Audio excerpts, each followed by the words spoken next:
It was midnight when my phone lit up. My dad was calling. His voice was shaking in a way I had never heard before. He said just one thing: "Don't go home.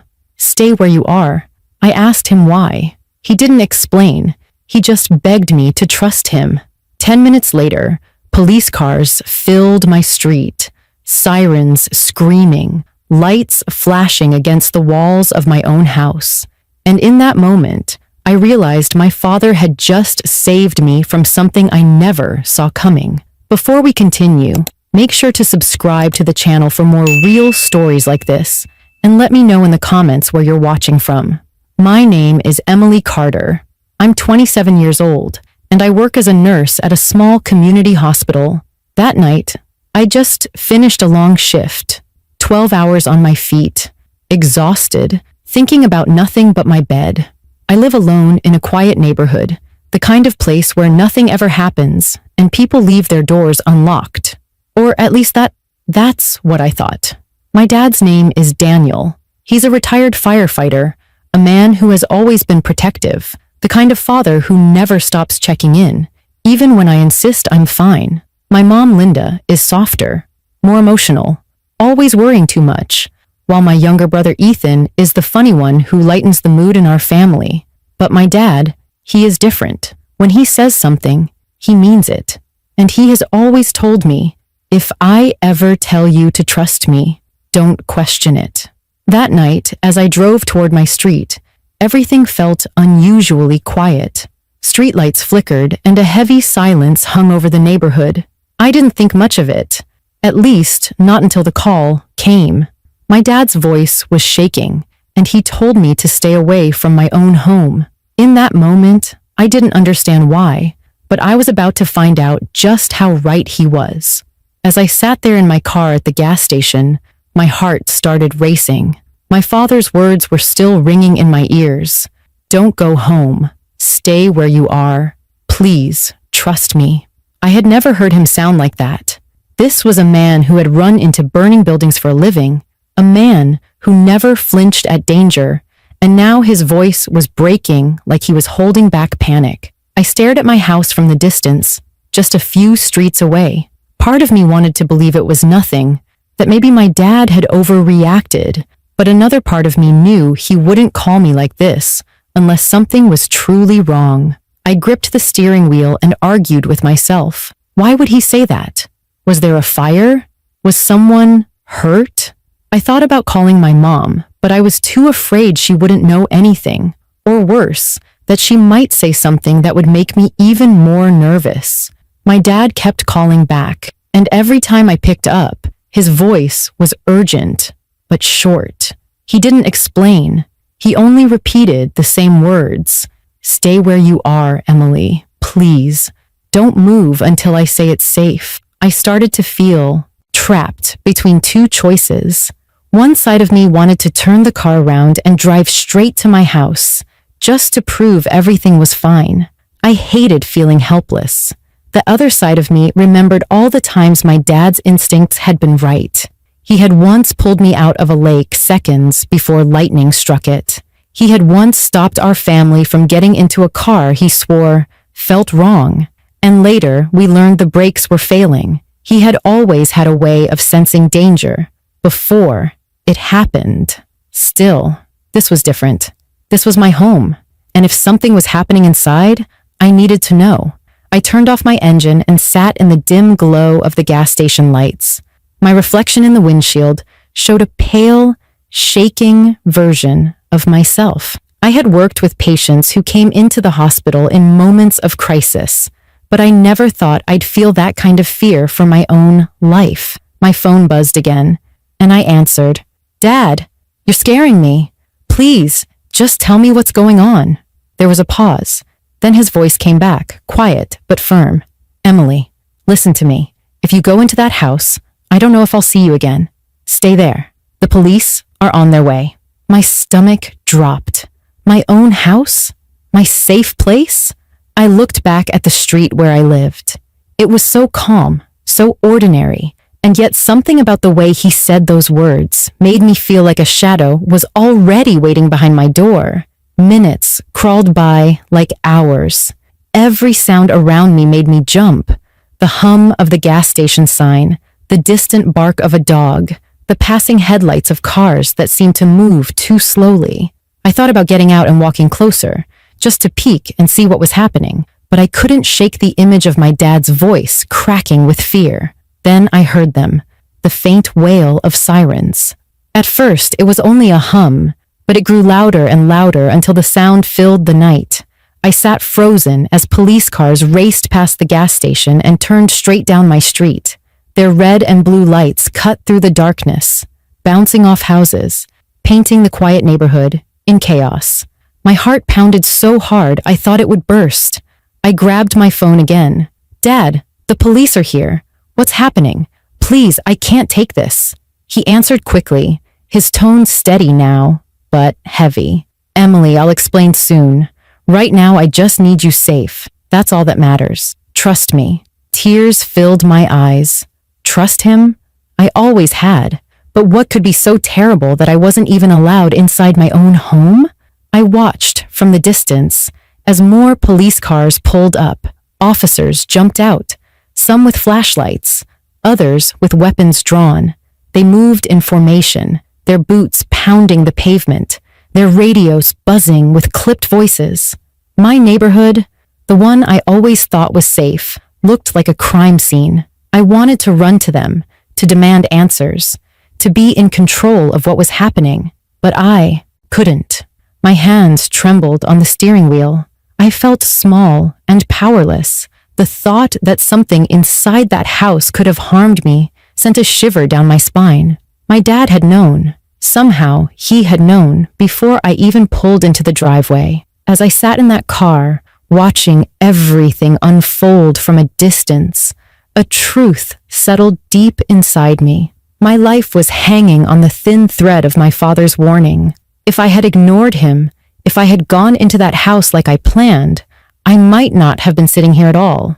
And yet, I still didn't know what was waiting behind those walls, or why the police were there. All I knew was that the night was only beginning, and my entire world was about to change. I stayed in my car at the gas station staring at the glowing lights flashing down my street. My entire body felt locked in place, my mind spinning with questions I couldn't answer. I wanted so badly to drive forward, to rush to the house I had worked so hard to make into a home, but my dad's warning held me down like invisible chains. This was the first time in my life that I truly felt that stepping forward might cost me everything. I pressed the phone tighter against my ear as my dad spoke again. His voice was calmer now, but that calm was heavy, like it carried the weight of something awful he wasn't ready to tell me. "Emily, you have to listen. Don't try to be brave right now. Bravery could get you killed. You staying put is the only reason you're still safe." My throat tightened. "But Dad, what's happening? What's inside my house?" He paused. I could hear him breathing hard, like he was pacing the floor. Then he said, "I can't tell you yet.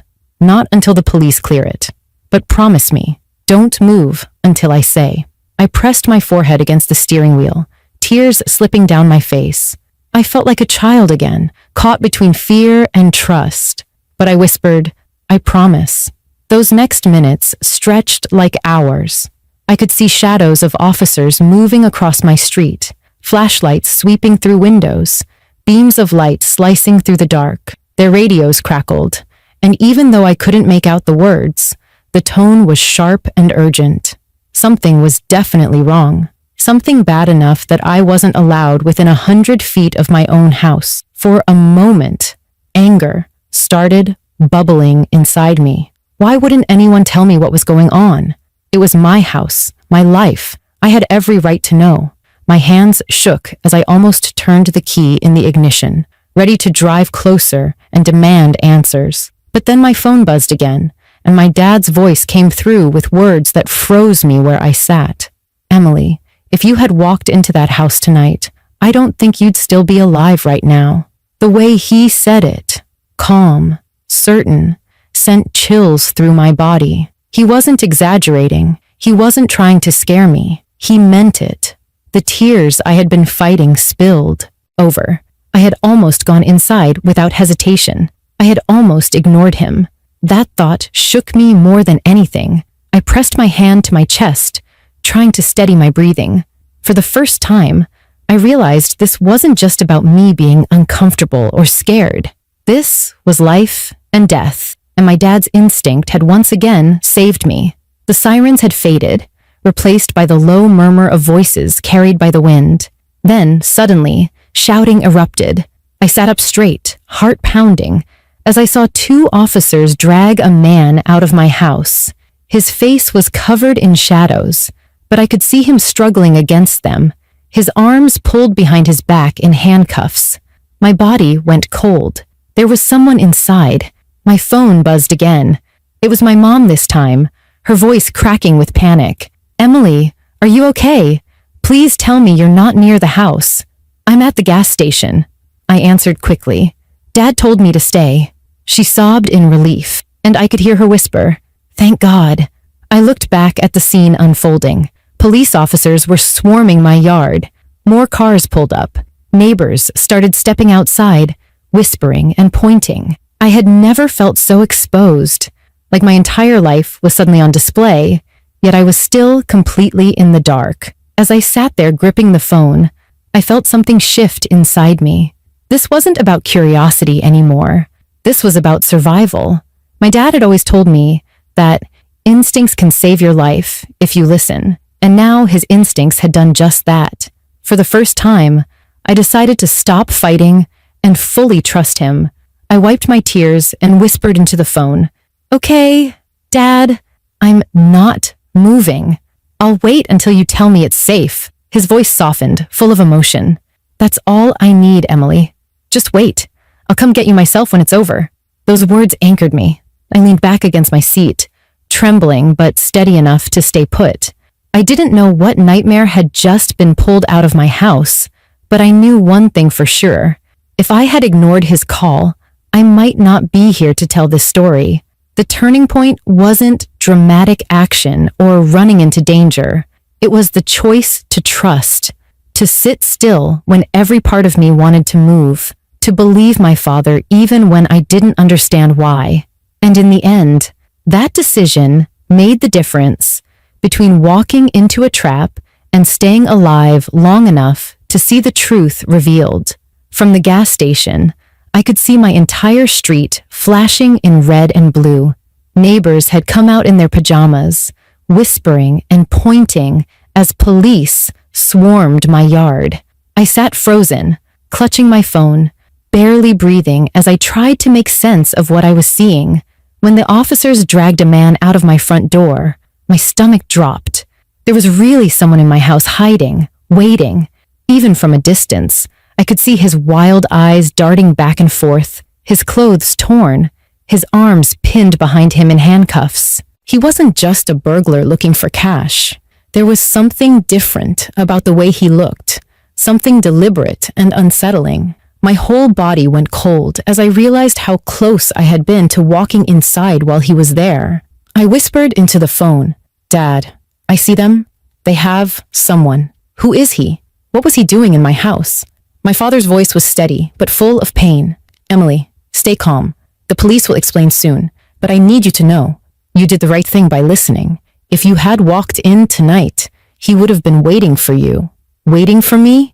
The words echoed in my head, sharp and heavy.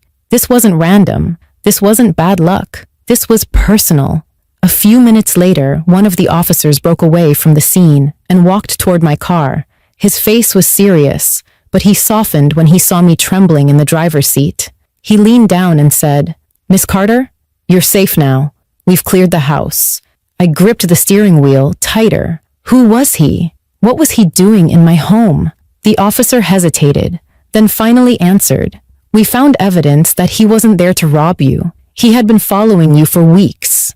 Inside, we found photos of you printed out, some cut from social media, some taken without you noticing. He laid them out across your coffee table. He had a knife hidden under the couch cushions.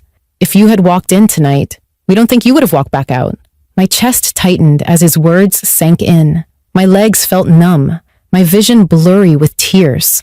I shook my head, refusing to believe it, but deep down, I knew it was real. I had felt eyes on me before, those moments walking from my car when the hairs on the back of my neck stood up. I had brushed it off, convincing myself it was nothing, but it wasn't nothing. He had been watching me, waiting for the perfect moment. The officer's voice pulled me back. It was your father's quick thinking that saved you. A neighbor saw the man forcing your back door and called your dad first, knowing he'd get to you quicker than anyone. If you had arrived even 5 minutes earlier, we might be telling a very different story right now. I broke down crying, the weight of it crashing over me. My father's voice came through the phone again, soft but steady.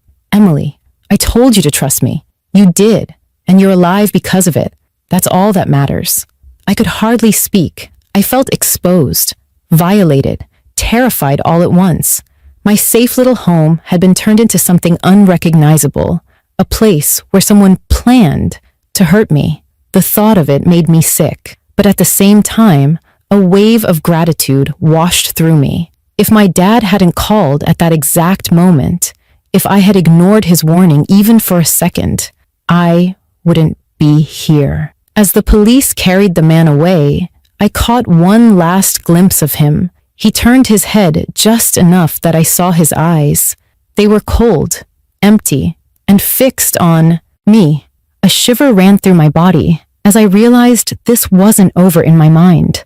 No matter what happened to him, that image would stay with me forever. One of the officers asked if I wanted to go inside to see the evidence they had found, but I couldn't. I shook my head and said, "Not tonight. I can't." My home no longer felt like mine. It felt like a trap that I had almost walked into, a place where danger had been waiting in the shadows. I stayed at the gas station until my dad arrived in his truck. When he stepped out and pulled me into his arms, I finally let go of all the fear I had been holding inside. He held me tight, whispering, "You're safe. That's all that matters. You're safe." That night, everything changed. My father's call, my decision to trust him, and the arrival of those flashing lights had drawn a line in my life. On one side was the world I thought I lived in, safe, predictable, ordinary. On the other side was the truth. Danger can wait for you in the most familiar places, and sometimes the only thing standing between life and death is the voice of someone who loves you enough to be believed. The next morning, I woke up at my parents' house. I had barely slept a few hours, my body too tense, my mind replaying every detail of the night before. When I opened my eyes, the first thing I saw was my mom sitting in the chair beside the bed. Her face was pale, her eyes swollen from crying. She reached for my hand and whispered, "You scared us so badly, Emily. I don't know what I would have done if you hadn't listened to your father." Her words made me realize the truth. This wasn't just my story. It was my family's nightmare too. My dad had been awake all night, pacing the hallway, checking his phone, waiting for updates from the police. When he finally walked into the room, he didn't say anything at first. He just pulled me into a hug, holding me tighter than he ever had before. For a long moment, we stayed like that, both of us crying quietly. No words needed. Later, over breakfast, the police called with more details. The man they arrested had a long history of following women, breaking into homes, and waiting for them. He wasn't there to steal money or jewelry. He was there for me. He had studied my routines, when I worked late, when I came home, even what time I usually turned off my lights. The photos laid out on my coffee table weren't just snapshots. They were pieces of a plan. The detective told me, if your father hadn't acted so quickly, things could have gone very differently. Hearing it, confirmed out loud, sent another chill through me. I couldn't stop thinking about how close I had come. Just minutes. If my shift had ended earlier, if the traffic lights had been green instead of red, I might have walked straight into him. That thought followed me like a shadow. For the next few days, I couldn't bring myself to go back to the house. My dad went with the police to collect some of my essentials, clothes, documents, little things I needed. He told me not to look at the photos they found, and I listened. I didn't want those images burned into my memory. For me, it was enough to know that danger had been closer than I ever imagined. Living through something like that changes you. I started to realize how fragile the idea of safety really is. We all think our homes are our safe place, but the truth is, nothing is guaranteed. And yet, in that fear, I found something stronger: trust. My father's voice, the urgency in his words, was what kept me alive. If I had doubted him, even for a second, I wouldn't be here. In the days that followed, friends and neighbors reached out. Some sent flowers, others brought food. Everyone kept saying how lucky I was, but it didn't feel like luck. It felt like love, the kind of love that makes a father pick up the phone at midnight and do whatever it takes to protect his daughter. I remember sitting on the porch with my dad a few nights later. The air was cool, the sky scattered with stars. I finally asked him the question I had been holding inside. "Dad, how did you know? How did you know I couldn't go home?" He looked at me, his face serious but gentle. "Because I know you, and because I trust my gut. Your neighbor called me instead of you because she knew I'd keep you calm." When I heard the fear in her voice, I didn't have time to explain. I just had to keep you away until help arrived. I sat there quietly, letting his words sink in. I realized then that his call wasn't just instinct. It was love in its purest form. Now, weeks later, I'm slowly starting to rebuild my life. I've moved into a new place, one with stronger locks, security cameras, and alarms. It's not just about walls and doors anymore. It's about peace of mind. But no matter how safe I make my new home, I know that night will stay with me forever. Every time I hear my phone ring late at night, I pause. Every time I walk into my house, I check twice. And every time I think about ignoring a warning, I remember that promise I made at the gas station, to trust my dad, no matter what. The lesson I carry with me is simple, but powerful. Sometimes the people who love you see the danger before you do. Sometimes you have to let go of your need for answers and just listen. That trust can mean the difference between life and death. So here I am, telling you this story, not just because it happened to me, but because I want you to remember it too. Pay attention to the people who love you. Don't brush off their warnings, because one day, their words might save your life, just like my dad's did for me. If you found this story powerful, make sure to subscribe to the channel for more real-life stories, and let me know in the comments where you're watching from.